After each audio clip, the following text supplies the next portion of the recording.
सन 2025 यानी नव वर्ष में अगर आप इन 3 ठेले वालों को देखकर बोल देंगे ये शब्द, ठेले वाले, ठेले लकड़ी के होते हैं, लकड़ी मंगल की धातु है। ठेले में अगर अग्नि जलती है, जैसे मूंगफली का ठेला है उसमें आग जलती है सिकाई के लिए, ऐसे ही 3 ठेले आपको ऐसे चुनने हैं जिनमें अग्नि और लकड़ी दोनों हों। ऐसा करने से आपको बहुत फ़ायदा होगा और इन अनगिनत फ़ायदे आपके होंगे और इस चीज़ का दान भी करने से आपको 2025 में श्रेष्ठ फलों की प्राप्ति होगी। Hi everyone, my name is doctor Uma Shri.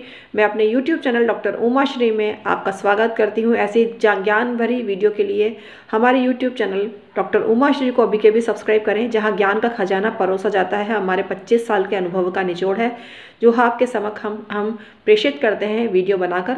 तो लाभान्वित होने के लिए चैनल को सब्सक्राइब करें और परामर्श शुल्क मात्र 500 अदा करें। जन्मपत्री संबंधित पाम रीडिंग भी आप 500 रुपये अदा करके करवा सकते हैं। इसके लिए आपको दोनों हाथों के प्रिंट भेजने पड़ते हैं। तो आइए वीडियो की शुरुआत करते हैं और ज़बरदस्त आपको लाभ देने वाली, फ़ायदे देने वाली वीडियो शुरू करते हैं। मित्रों, 2025 मंगल का वर्ष है। मंगल ज्योतिषीय ग्रहीय मंडल में सेनापति है। तो आप क्षत्रिय धर्म से जुड़े हुए लोगों का कल्याण करते हैं, उनका भला करते हैं, उनकी सहायता करते हैं तो आपको फ़ायदा मिलेगा। वैसे तो आप किसी भी वर्ग के लोगों की सहायता करते हैं, आपको अच्छा फ़ायदा मिलता है, लेकिन 2025 के संदर्भ में आपको क्षत्रिय लोगों से परामर्श लेना चाहिए, उनको सलाह मशवरा के में शामिल करना चाहिए और उनको इज़्ज़त देनी चाहिए। सभी को इज़्ज़त देनी चाहिए। यह हमारी बात को समझिएगा, सभी को इज़्ज़त देने की बात कर रहे हैं, लेकिन 2025 के संदर्भ में आप ऐसे ठेले वालों को सलाह लेते हैं, उनको आदर सम्मान करते हैं और उनके समक्ष खड़े होकर ये शब्द बोलते हैं तो आपको अत्यंत अत्यंत अत्यंत फ़ायदा होता है, जिसकी आपने कामना भी नहीं की होगी। ऐसे सफलता भरा वर्ष आपके लिए साबित होगा 2025। आपको ये काम करना है, मूंगफली के ठेले वाले के समक्ष खड़े होकर बोल दीजिए, मेरे मन ही मन बोल दीजिए, कोई जोर से बोलने की ज़रूरत नहीं है, मन ही मन बोल दीजिए, मुझे सफलता मुझे मिले, मेरा हर काम सफल हो, मुझे जीवन में पैसा ही पैसा मिले, समृद्धि मिले, तरक्की मिले, बरकत मिले। शुभ, जितने भी शुभ वाक्य आप पाना चाहते हैं, ऐसे शुभ वाक्यों का उच्चारण ठेले के समक्ष खड़े होकर करें। आप टिकिया छोले के ठेले के समक्ष खड़े होकर भी यह बात कर सकते हैं। फिर पुनः रिपीट करूँगी कि ठेला लकड़ी का होता है और उसमें लोहा भी जुड़ा हुआ होता है, लेकिन मेन रूप से लकड़ी का काम भी उसमें होता है।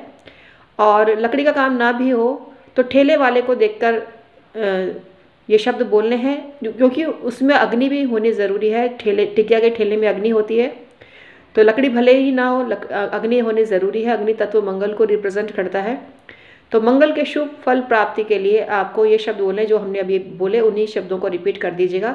ऐसे करने से आपके अनवरत रूप से काम पूरे होंगे और कोई भी विघ्न बाधा आपके जीवन में नहीं आएगी। 2025 आपके लिए शुभ साबित होगा। तीसरा ठेला है छोले कुलचे वाले का ठेला।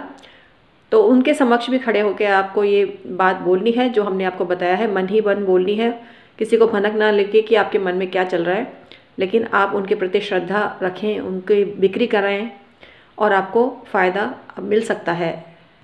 सेना से जुड़े हुए लोगों का सम्मान करें, आर्मी से जुड़े हुए लोगों का सम्मान करें। ऐसा करने से बहुत पुण्य फल की प्राप्ति आपको होती है और शुभ फल आपको मंगल जनित पीड़ा से मुक्त करते हैं और मंगल जनित पीड़ा शांत होती है। उनकी हेल्प करने से, किसी रूप में सहायता करने से आपको फ़ायदा होता है।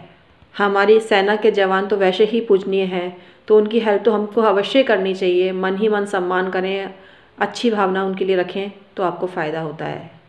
जिनके लिए मंगल अशुभ है, जो मांगलिक हैं, वो ऐसे लोगों की सेवा करें, उनको धनराशि, परिवार को डोनेशन करें अगर वो ले सकें तो। उनके स्वाभिमान को चुनौती ना दीजिएगा, सभ्य भावना अपने मन में रखकर और श्रद्धापूर्वक ही उनको दीजिएगा, तभी वो लेंगे। क्योंकि खुददारी इनके खून में होती है, क्योंकि मंगल इनका बहुत स्ट्रॉन्ग होता है, तभी ये इस फील्ड में आते हैं। तो उनकी खुददारी को चोट पहुंचाए बिना किसी माध्यम से या किसी भी तरीके से उनको धनराशि देवें, हेल्प करें तो आपको फ़ायदा मिलता है। और उनके जैसे जो परिवार शहीद हो चुके हैं, जिस परिवार के सदस्य युद्ध के दौरान शहीद हो चुके हैं, उनकी सेवा करने से अधिक आपको बेनिफिट मिलेगा। क्योंकि जो कर्मचारी होते हैं वो तो सैलरी पाते ही हैं, तो उनकी हेल्प करने की ज़रूरत नहीं होती। हम ऐसे लोगों की बात कर रहे हैं जिनके परिवार के लोग सेना के द्वारा शहीद हो चुके हैं। उनकी मदद करने से आपके मंगल जनित दोष शांत होते हैं। स्पेशली जो मांगलिक लोग हैं उनको तो ये काम अवश्य करना चाहिए। तो ये काम करके देखिए और अपने अनुभव हमारे साथ शेयर करिए, और हमारे YouTube चैनल को सब्सक्राइब करिए, और हमारी जानकारी वीडियो को बिना पुण्य की कामना से शेयर करें, क्योंकि बिना पुण्य के जो काम किया जाता है वो अधिक आपको शुभ फल देता है। तो पुण्य की कामना किसी भी तरीके से आपके मन में होनी ही नहीं चाहिए। आप जो भी काम कर रहे हैं कर्म फल की इच्छा से करें, मतलब फल की इच्छा से ना रखें, कर्म करें और फल की इच्छा ना रखें, तो आपको बहुत अत्यंत शुभ फल मिलते हैं।